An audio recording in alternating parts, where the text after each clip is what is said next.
जल कुकड़ी सास। रीना ब्याह कर ससुराल आती है। मुंह दिखाई की रस्में चल रही हैं। वाह कांता, तुम्हारी बहू तो बड़ी सुंदर है।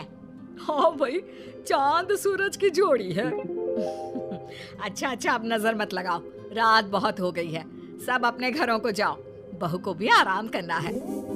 रीना मन ही मन खुश हो रही है। उसे अपनी सास पर प्यार आ रहा था, जो उसकी इतनी तारीफ सुनकर प्रसन्नता से फूली न समा रही थी। सास में उसे माँ दिखाई दे रही थी। मेहमान जाने लगते हैं।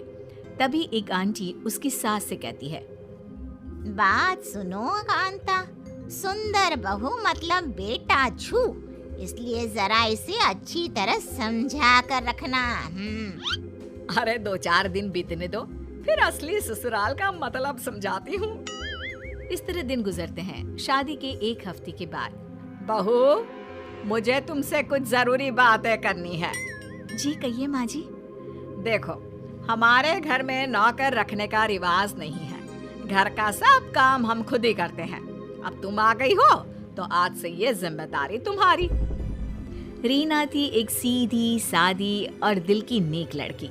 वो सास की चालाकियों को समझे बिना घर का पूरा काम अपने कंधों पर ले लेती है। अब वो दिन रात काम में लगी रहती। उसके पास इतना भी समय नहीं होता कि वो 2 घड़ी शांति की सांस ले, एक पल पति के साथ भी बिता सके। रात को थकन से चूर जब कमरे में आती तो पति देव मुंह फुलाए सोते मिलते। कल से इनके घर आने से पहले सारा कामकाज निपटा लूंगी। लेकिन सास को शायद उसका मन पड़ना भी आता था। इसीलिए तो विनोद के आने से पहले वो बहू को रोज किसी नए काम में लगा देती, जिस वजह से धीरे धीरे रीना और विनोद में दूरियां आने लगी।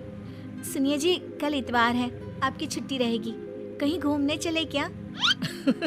शक्ल देखिए अपनी, बढ़िया आई मेरे साथ घूमने वाली। पति का ये कटाक्ष वो सहन नहीं कर पाती और रोने लगती है। अरे क्यों रोकर मनहूसियत फैला रही है? सही तो कह रहा है विनोद, पहले अपनी सूरत देख, फिर कहीं जाने की बात कर। शादी के शुरू के दिनों में तो लेकर जाते थे, फिर अब क्या हो गया? तब तुम मेरी पत्नी थी, घर की नौकरानी नहीं। पति की बात सुन रीना हक्की बक्की खड़ी रह जाती है। उसकी जुबान से एक शब्द भी नहीं निकलता। वो तो अपने कम अकल पति को ये भी नहीं बता पाती कि इस घर को अपना मानकर सबके दिल में जगह बनाने के लिए वो अपनी हड्डियां घिस रही हैं। पति और सास की बातें उसे दुख तो पहुंचाती है, लेकिन वो रोक कर खुद को कमजोर नहीं दिखाना चाहती। इसलिए एक नई सोच के साथ अपने मन को मजबूत कर लेती है। अगली सुबह, अरे बहू, उठना नहीं है क्या आज? चल जल्दी से नाश्ता दे मुझे। 2-4 आवाजों के बाद भी जब बहू नहीं आती तो सास उसके कमरे का दरवाजा पीट डालती है। क्या है माँ, छुट्टी के दिन तो कम से कम सोने दो। कमरे में लेटी रीना मन में मुस्कुरा रही होती है। इधर सास को हैरानी होती है कि तड़के उठने वाली बहू को आज क्या हो गया। अब रोज यही होने लगता है। रीना के मन में होता तो काम करती, वरना सब यूं ही पड़ा रहता। फिर वो पति के आने से पहले सज धज कर तैयार हो जाती। अब लग रही हो ना वही पहले वाली रीना। आज कहाँ चलने का इरादा है? आज समुद्र किनारे चलते हैं माँ, हम खाना बाहर ही खा कर आएंगे। ये सब देख कांता के दिल पर सांप लौट जाते हैं। वो अचानक बहू की ऐसी काया पलट देख सोच में पड़ जाती है। वाह रे, ये तो ऐसे पलटी जैसे गिरगिट। चलो वो तो अपना खून नहीं, पर बेटे ने भी माँ को झूठे मुंह ही सही साथ चलने को ना कहा। आने दो इनको, मैंने भी रंग में भंग ना डाला तो उसकी सास नहीं। रात गए जब वो दोनों घूम फिर कर आते हैं तो देखते हैं कि कांता ड्राइंग रूम में बैठी करा रही होती है। अरे क्या हुआ माँ, आप अभी तक सोई नहीं? तबीयत तो ठीक है ना? तबीयत को क्या होना है, बस शाम से कुछ खाया नहीं, खाली पेट चक्कर आ रहे हैं। बहू से कहना कुछ बना दे मेरे लिए। सास की बात सुनकर रीना किचन में चली जाती है। अभी इसे दोबारा पहले वाले रंग में लेकर आती हूँ। तभी रीना रसोई से बाहर आती है, जिसके हाथ में खाना देख सास चौंक जाती है। लीजिए माँ जी खाना। है? इतनी जल्दी बन गया? बनाया नहीं, होटल से लाई हूँ। मुझे पता था आपने कुछ पकाया नहीं होगा। देखा माँ, कितनी समझदार है तुम्हारी बहू। हैं? इस विनोद के तो रंग ढंग ही बदल गए हैं। ऐसा क्या घोल कर पिला दिया है जोरू ने? अब रीना सास को ऐसे देख मजे ले रही होती है और सास बेटे बहू के ये तौर तरीके देखकर जलने कुड़ने लगती है। बहू जिसे बेटे के दिल से उतारने के लिए काम की भट्टी में झोंका था, जिसे मेरा बेटा कभी नौकरानी से ज्यादा कुछ ना समझता था, आज वही बहू उसके दिल पर राज कर रही है। जी चाह रहा है इसे अभी धक्के मारकर घर से निकाल दूं। क्या सोच रही हो माँ? कुछ नहीं बेटा, कुछ नहीं।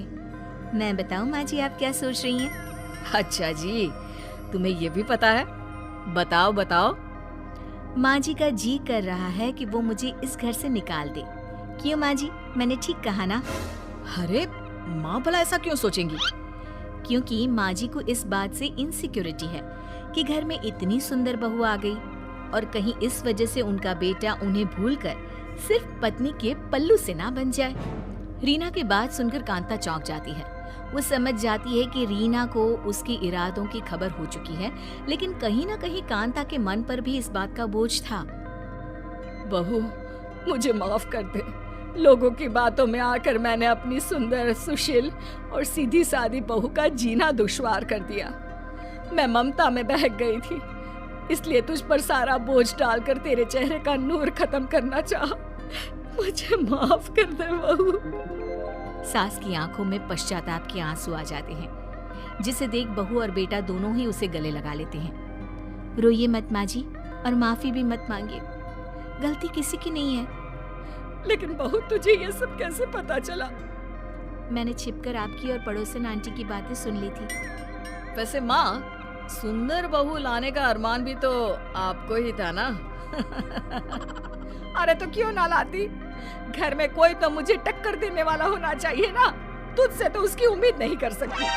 अच्छा, अब सास बहू एक होकर मुझे फंसा रही हो?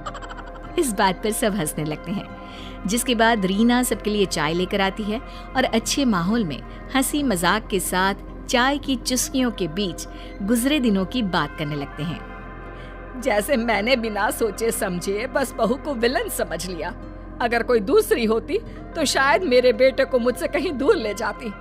पर आज मैं भगवान का लाख शुक्र अदा करती हूँ कि मुझे ऐसी बहू मिली है जिसने इतना सब होने पर भी समझदारी से काम लेते हुए सब कुछ संभाल लिया। और आपको भी समझदार बना दिया है ना माँ?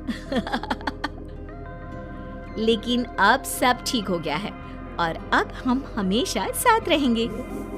परिवार तो आखिर परिवार है, कैसी भी सिचुएशन क्यों ना हो।